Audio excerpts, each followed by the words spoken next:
In today's video, I'm going to teach you how to add Figma plugin. By the end, you'll have a simple plugin with a small interface that creates a rectangle on your canvas, plus a clear path to test, iterate, and publish it to the Figma community.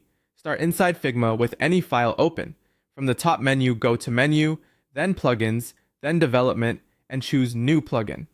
When Figma asks how to set it up, pick the option with UI, which is the easiest way to get both an interface and logic working together.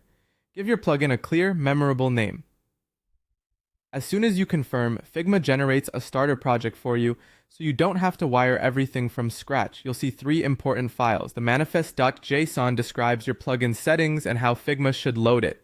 The code.js file holds the main logic that talks to the Figma document, and the UI.html file is your plugin's interface, the small window users will interact with. Think of UI.html as the front end and code.js as the back end. They exchange messages to get things done. Open UI.html and create a tiny interface, a simple heading such as create rectangle and a button labeled add box. Add a click handler so that when the button is pressed, it sends a message to the plugin using parent. Post message with a type like create box. That's the only thing the UI needs to do for now. Send a clear message. Next, open code.js. First, call figma.showUI to display your UI.html. Then listen for messages.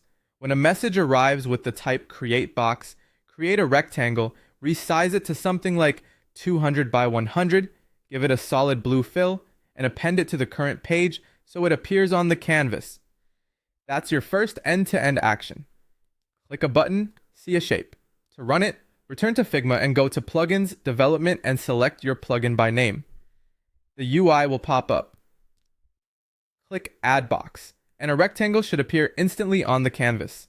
If nothing happens, double-check that the message type in UI.html exactly matches what code.js is listening for, and make sure the plugin window